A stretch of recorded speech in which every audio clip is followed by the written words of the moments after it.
Nunca pensé que el sonido de una maleta cerrándose fuera a ser el último clavo en el ataúd de mi matrimonio de 30 años. Pero ahí estaba yo, sentado en el borde de la cama, con la respiración entrecortada y el pecho todavía ardiendo por la cirugía de bypass de hacía apenas 2 semanas, viendo cómo Elena, la mujer por la que me partí el lomo trabajando en la construcción y el transporte durante 3 décadas, me lanzaba mi ropa vieja en una bolsa de basura negra. «Ya no eres útil, Esteban», me dijo, sin siquiera mirarme a los ojos, con esa frialdad quirúrgica que solo tienen las personas que llevan años planeando una traición. «No voy a pasar mis años dorados siendo la enfermera de un viejo que apenas puede subir las escaleras. Necesito aire, necesito vida. ¿Y tú? Tú ya eres solo un mueble estorbando en esta casa». Lo peor no fue el desprecio de Elena. Lo peor fue ver a mi suegra, doña Marta, parada en el marco de la puerta con los brazos cruzados y esa sonrisa de hiena que nunca pudo ocultar del todo. Ella siempre me vio como un cajero automático, una mula de carga que traía el dinero para sus lujos, sus viajes y sus caprichos. Ahora que mi corazón había decidido pedir una tregua, para ellas yo era simplemente chatarra. «Ya escuchaste a mi hija, Esteban», intervino la vieja, con una voz que destilaba veneno. «No pongas las cosas difíciles. La casa es grande, y Elena merece disfrutarla con alguien que tenga energía, no con alguien que huele a hospital. Mañana viene el cerrajero. Si para las 6 de la tarde no te has ido a vivir con alguno de tus hermanos, llamaremos a la policía para sacarte por acoso». Sentí un pinchazo en el pecho, pero no era un infarto. Era la rabia. Una rabia pura, cristalina, que empezó a enfriar mi sangre. Durante 30 años, cada peso que gané, cada gota de sudor en las jornadas de sol a sol, lo puse en esta propiedad. Remodelé la cocina para que Elena tuviera su estilo moderno, amplié el jardín para las fiestas de doña Marta, y construí el segundo piso con mis propias manos para que tuviéramos comodidad. Me humillaron frente a los vecinos. Esa misma tarde, mientras yo intentaba cargar una de mis cajas hacia el taxi que me llevaría a un pequeño cuarto alquilado, vi como un hombre 10 años menor que yo, un tal Ricardo, que Elena presentaba como su entrenador personal, entraba a mi sala y se sentaba en mi sillón favorito. El tipo incluso tuvo la desfachatez de pedirme que le pasara el control remoto antes de salir. Elena se rió. Ese sonido, esa risa aguda y burlona, fue lo que finalmente rompió el último rastro de amor que sentía por ella. Creen que soy un viejo acabado. Creen que porque camino despacio, y mi corazón late con ayuda de un stent, mi cerebro también se ha detenido. Pero se olvidaron de un pequeño detalle. Un detalle que mi madre, una mujer que siempre tuvo un instinto infalible para detectar a las personas interesadas, grabó en piedra hace 35 años. Mi madre, que descanse en paz, nunca confió en Elena. Recuerdo sus palabras el día de la boda. «Hijo, el amor es ciego, pero el hambre de los demás es muy despierta. Tú construye tu vida, pero deja el suelo que pisas a mi nombre. Si ella te ama de verdad, nunca le importará quién es el dueño. Si no te ama, al menos no te quedarás en la calle». En aquel entonces me pareció una paranoia de vieja. Pero por respeto a ella, y porque ella fue quien puso el enganche inicial de este terreno con sus ahorros de toda la vida, los papeles se quedaron así. Cuando ella falleció, el testamento fue muy claro. La propiedad pasaba a un fideicomiso bajo mi administración, pero la titularidad legal jamás se movió a la sociedad conyugal.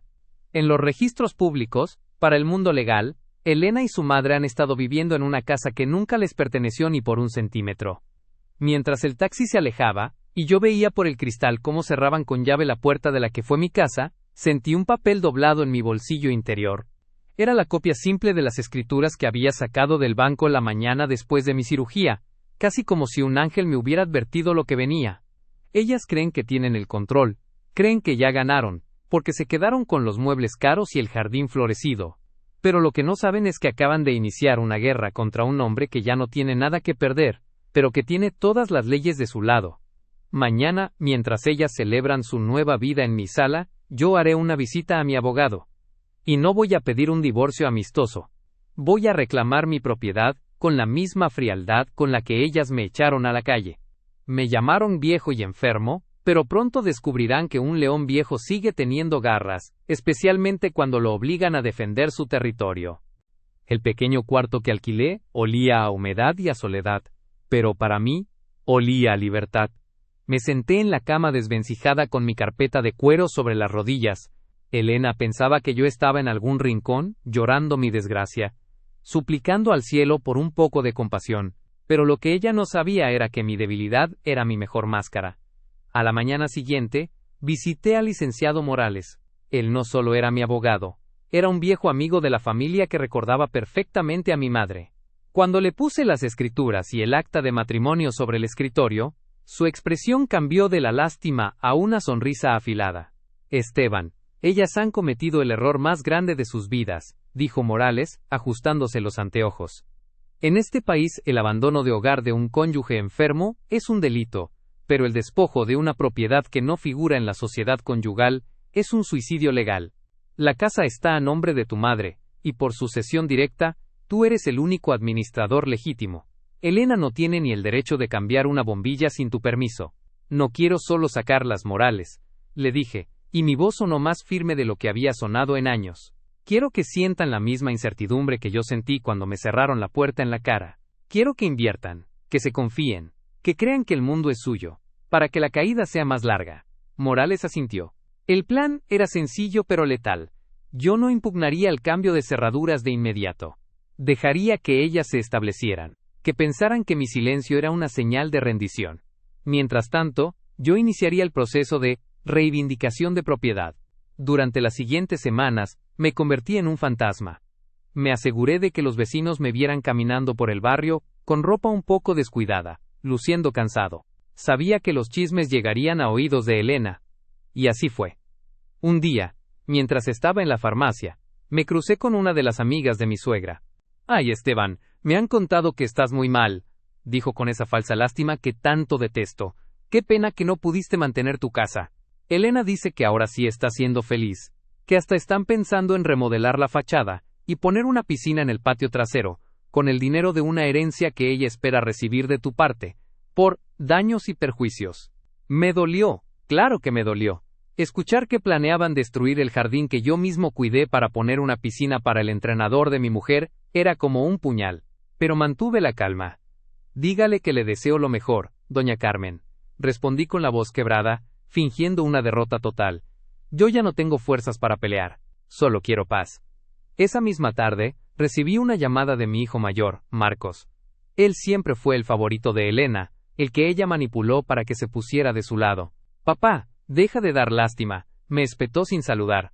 «Mamá dice que estás merodeando el barrio, ya supéralo. Ella tiene derecho a rehacer su vida. De hecho, el abogado de mi mamá dice que, como vivieron ahí 30 años, la casa ya es de ella por posesión. No intentes nada estúpido, porque no vamos a dudar en ponerte una orden de restricción». Colgué el teléfono. Mi propio hijo me amenazaba con la policía por una casa que él sabía perfectamente que era de su abuela. Eso fue el combustible final. Si ellos querían una guerra sin cuartel, la tendrían.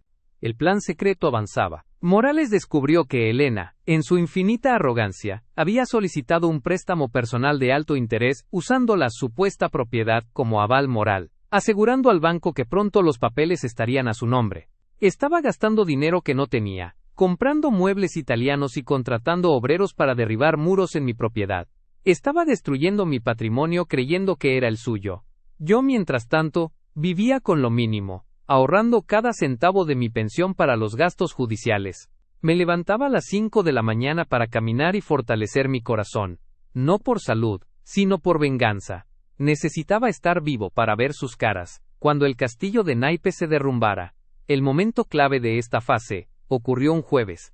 Recibí un mensaje de texto de Elena. «Mañana es mi cumpleaños y voy a dar una fiesta por todo lo alto. Ricardo y yo vamos a anunciar nuestro compromiso. No te acerques a la zona. He contratado seguridad privada, y tienen órdenes de sacarte a rastras si te ven pasar por la acera. Entiende de una vez, ya no eres nadie aquí». Sonreí frente a la pantalla del celular. No sabía que Morales ya había emitido la notificación oficial de desalojo precautorio, pero pedí expresamente que no se la entregaran hasta el lunes siguiente. Quería que gastara hasta el último peso en esa fiesta. Quería que se sintiera la reina del mundo. El cliffhanger llegó esa noche. Mientras revisaba los documentos finales con Morales, encontramos una cláusula que mi madre había añadido al fideicomiso, algo que yo había olvidado por completo. En caso de que el heredero sea víctima de maltrato o abandono comprobado por parte de su cónyuge, cualquier derecho de usufructo o habitación para dicha pareja queda anulado de inmediato, y la propiedad deberá ser desalojada en un plazo máximo de 72 horas tras la notificación. Esteban, dijo Morales con una chispa de malicia en los ojos, no solo las vas a sacar.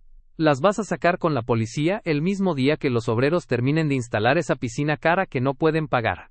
Pero la presión subió cuando, al salir del despacho, vi a Elena y a Ricardo entrando a una joyería de lujo justo enfrente. Ella me vio. Se detuvo, bajó sus gafas de sol, y me lanzó un beso burlón mientras señalaba un anillo de diamantes en la vitrina. Sigue caminando, abuelo, gritó Ricardo desde la entrada, provocando las risas de los transeúntes. Apreté los puños. Mi corazón latió con fuerza, pero esta vez no fue por enfermedad. Fue por la adrenalina de saber que la trampa ya estaba puesta. Ellas acababan de firmar el contrato para la remodelación total de la casa, poniendo sus firmas en documentos que las obligaban legalmente a pagar miles de dólares por mejoras en una propiedad que, en menos de una semana, ya no podrían ni pisar. Ver a Elena y a su entrenador burlándose de mí en la calle fue la prueba de fuego para mi paciencia. Cualquiera en mi lugar habría gritado la verdad ahí mismo, habría intentado borrarles esa sonrisa de suficiencia con la noticia de que no tenían nada. Pero no yo. Yo aprendí en las obras de construcción que para que una estructura caiga por completo hay que dejar que el peso de su propia soberbia debilite los cimientos. Durante los siguientes 7 días, permití que el vecindario se convirtiera en el escenario de mi supuesta humillación. Elena contrató a un equipo de albañiles, irónicamente. Algunos habían trabajado para mí años atrás, para iniciar la remodelación radical. Tiraron la pared del frente, esa que yo levanté con ladrillo visto y mucho cariño, para poner unos portones eléctricos modernos y fríos. El jardín de rosas de mi madre, ese que ella cuidó hasta su último suspiro, fue sepultado bajo una capa de cemento barato para dar lugar a la famosa piscina. Cada golpe de mazo que escuchaba desde la esquina me dolía en el alma, pero cada factura que ella firmaba, era un clavo más en su ataúd.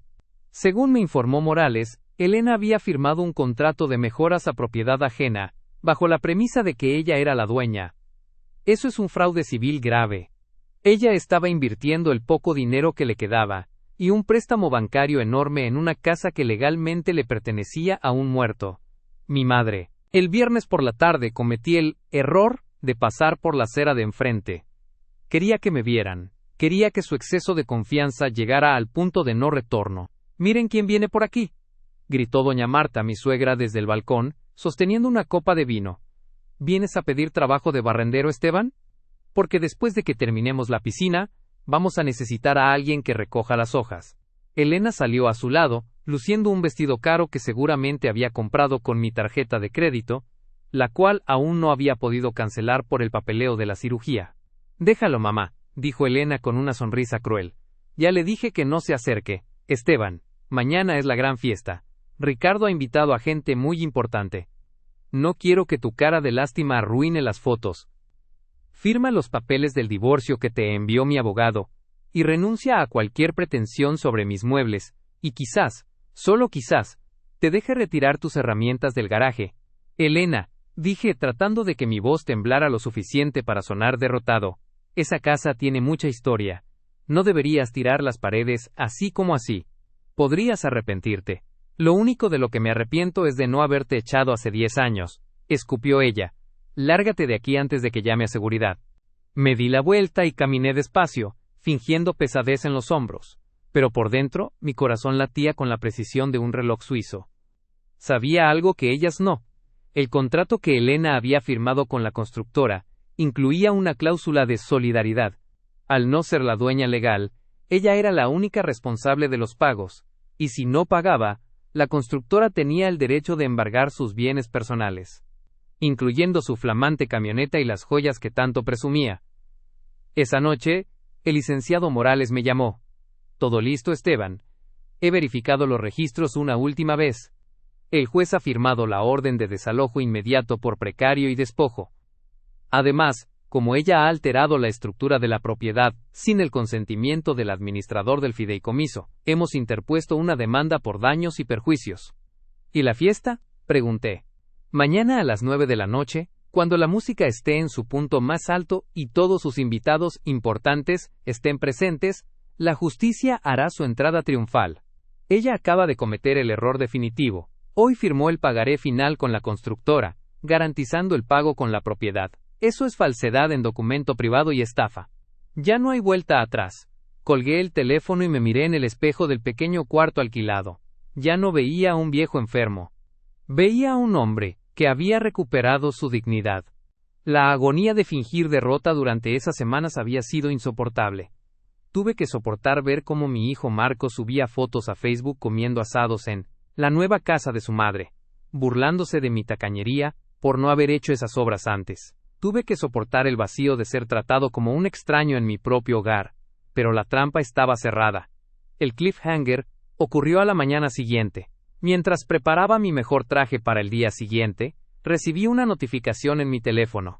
Era una alerta de la cámara de seguridad que yo mismo había instalado en secreto años atrás en el estudio de la casa, y que ellas nunca se molestaron en desconectar. En la pantalla, vi a Elena y a su abogado riendo mientras firmaban un documento.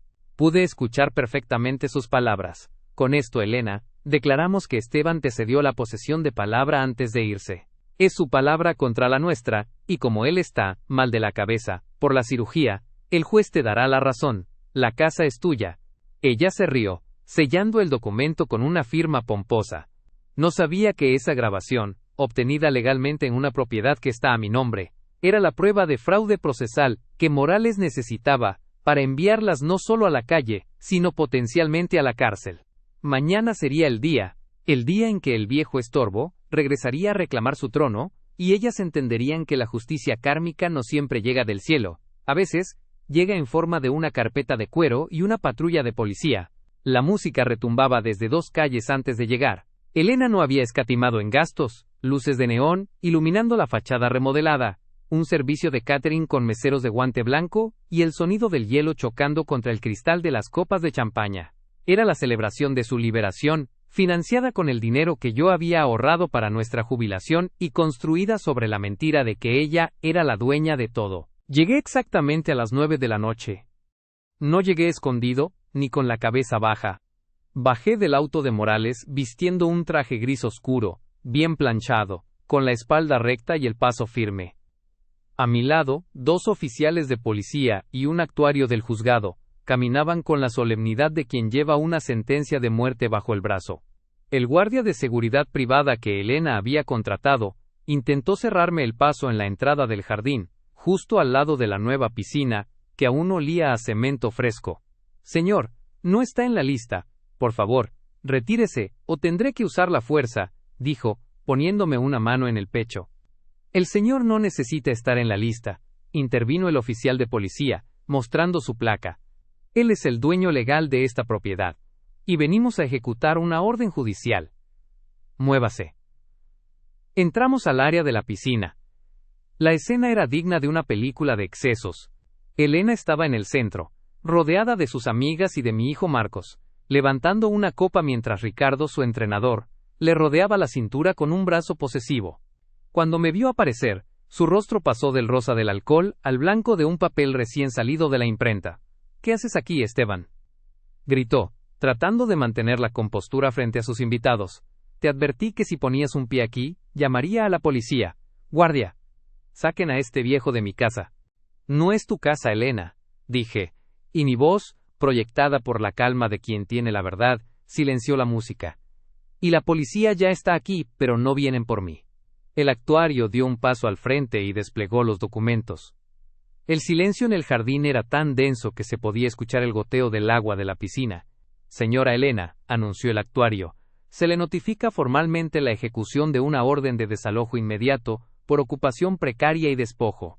Esta propiedad pertenece al fideicomiso de la señora Rosaura Méndez, cuya administración recae exclusivamente en el señor Esteban.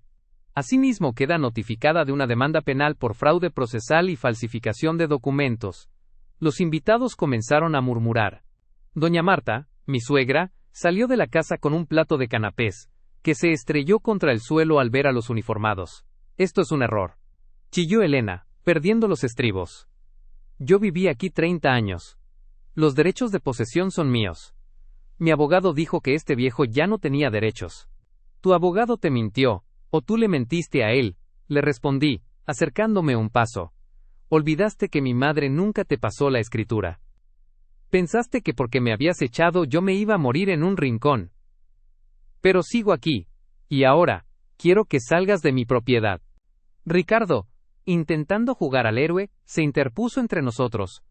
Escucha, viejo, ¿no puedes venir aquí a arruinar la fiesta de una mujer? Tú cállate. Lo cortó el oficial de policía. Si interfieres, te vas detenido por obstrucción a la justicia. De hecho, tú tampoco vives aquí. Tienes 5 minutos para recoger tus pertenencias personales. Todo lo que esté anclado al suelo, incluyendo los muebles nuevos que compraron con facturas a nombre de esta dirección, queda bajo embargo precautorio, hasta que se paguen los daños por la remodelación no autorizada. La humillación fue total. Elena miraba a sus invitados, esas personas importantes que tanto quería impresionar, y solo encontraba miradas de juicio, y teléfonos celulares grabando el desastre. Mi hijo Marco se acercó a mí, con la cara roja de vergüenza. Papá, ¿de verdad vas a hacer esto? ¿Vas a dejar a tu familia en la calle por orgullo? Me preguntó, intentando manipularme una vez más. Yo no los dejé en la calle, Marcos, le dije, mirándolo fijamente a los ojos. Ella me echó cuando estaba enfermo. Ella decidió que yo no era familia, cuando ya no podía cargar bultos de cemento. Ahora ella puede irse a vivir con su nueva familia y sus nuevas deudas. El abogado de Elena, que estaba en la fiesta, intentó revisar los papeles con manos temblorosas. Solo necesitó 2 minutos para mirar a su clienta y negar con la cabeza. Elena, los documentos del fideicomiso son blindados. El usufructo se canceló en el momento en que hubo maltrato documentado. No hay nada que hacer. Tienen que salir. El cliffhanger fue el colmo de la justicia poética.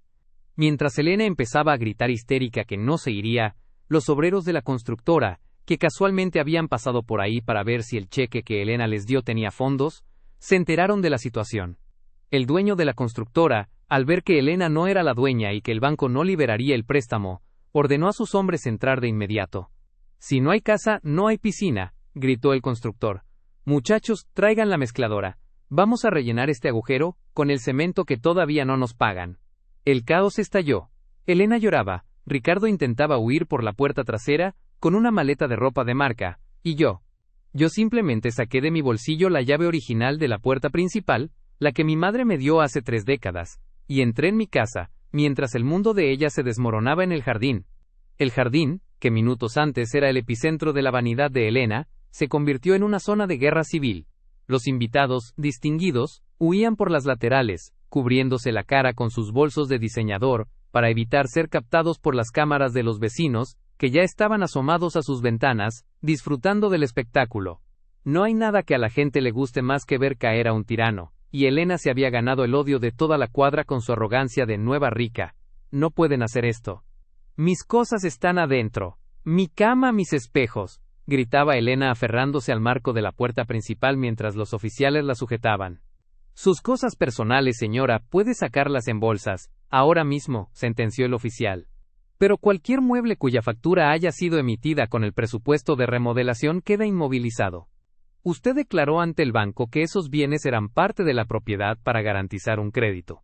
Ahora, la propiedad es del señor Esteban. Ver a Elena y a doña Marta sacando su ropa de marca en las mismas bolsas de basura negras en las que ellas me habían entregado mi vida semanas atrás, fue una imagen que guardaré en mi memoria hasta el último de mis días.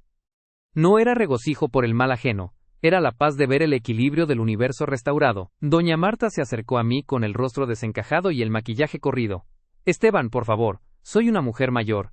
No puedes dejarnos en la calle a estas horas. Ten un poco de piedad, por los años que vivimos bajo este techo. La piedad se terminó el día que me negaron un vaso de agua tras salir del quirófano, doña Marta. Le respondí sin mover un solo músculo de mi cara. Ustedes no querían un esposo o un yerno. Querían un esclavo que pagara las cuentas. El esclavo ya no está. Ahora está el dueño. Y el dueño quiere que se retiren de su propiedad. En ese momento, ocurrió el golpe de gracia. El representante del banco, alertado por el abogado Morales, llegó al lugar. Al ver la orden de desalojo y confirmar que Elena había mentido sobre la titularidad de la casa para obtener el préstamo de la piscina y los muebles, procedió a la anulación del contrato de crédito. Señora Elena, dijo el agente bancario con tono gélido, El crédito que se le otorgó queda cancelado por fraude de garantías. Como el dinero ya fue entregado a la constructora y a las tiendas de muebles, procederemos al embargo inmediato de sus cuentas personales y de su vehículo para recuperar lo invertido. Elena miró hacia la acera, donde su flamante camioneta blanca, esa que ella presumía como el símbolo de su nueva vida, estaba siendo enganchada por una grúa, por falta de pago y fraude crediticio. Ricardo, su supuesto prometido, al ver que la mujer ya no tenía ni casa, ni crédito, ni coche, ni dignidad, simplemente se subió a un taxi sin decir una palabra, ni siquiera se despidió. Se llevó un par de maletas que sospecho contenían las pocas joyas de valor que Elena aún guardaba.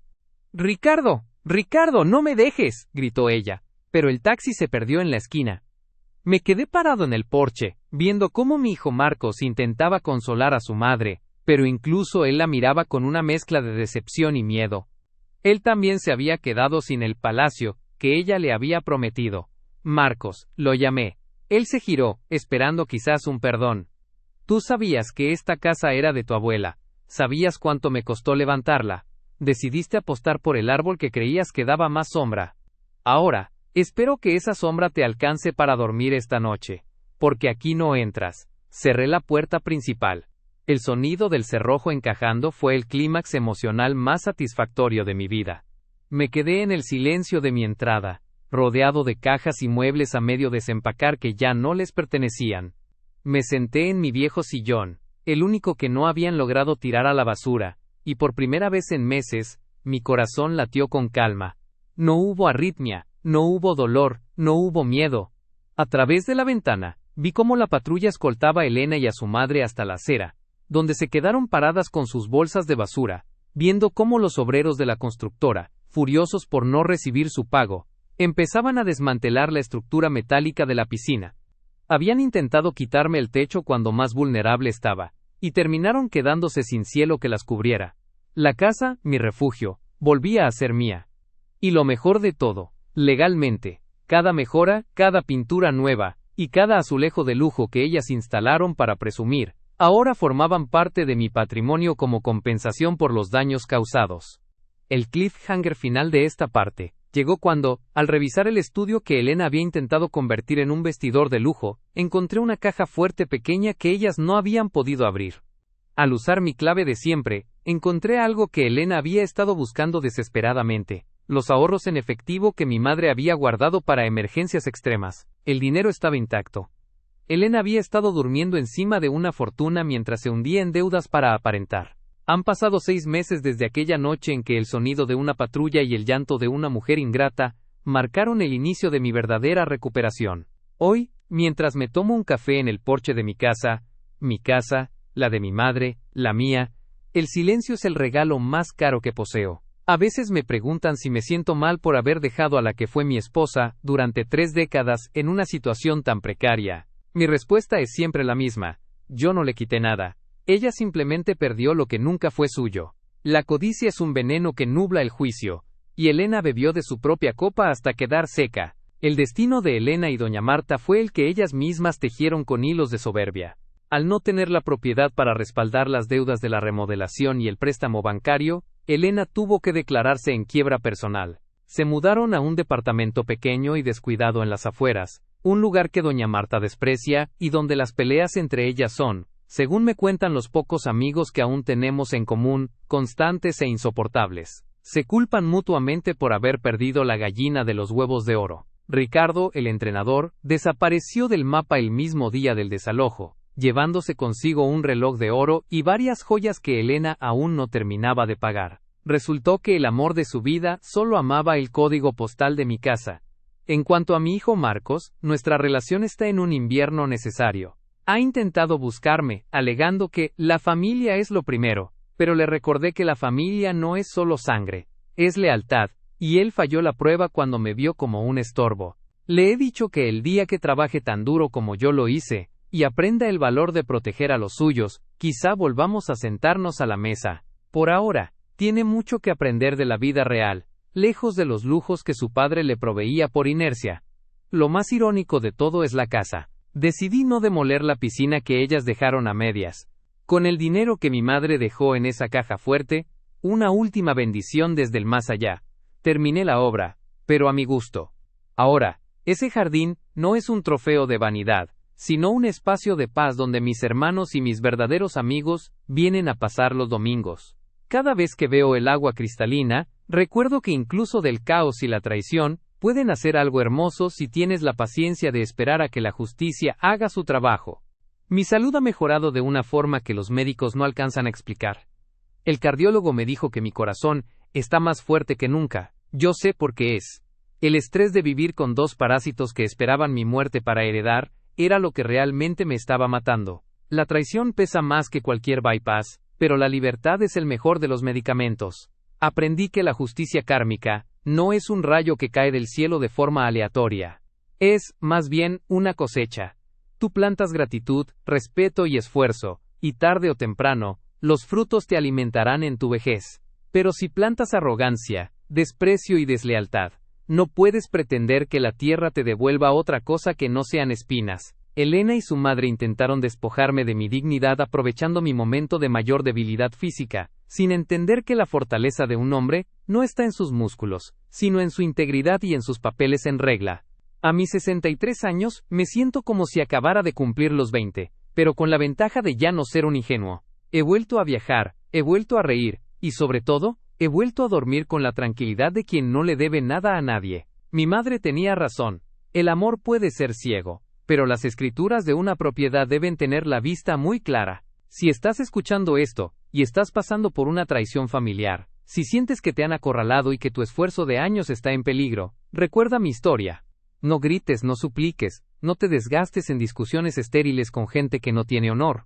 Quédate en silencio, busca un buen abogado, revisa tus documentos, y deja que la arrogancia de tus enemigos sea la cuerda con la que ellos mismos se aten. Ellas me echaron a la calle por viejo y enfermo, pero hoy soy yo quien disfruta del sol en este jardín, mientras ellas solo tienen el amargo recuerdo de lo que perdieron por no saber valorar a quien les dio todo.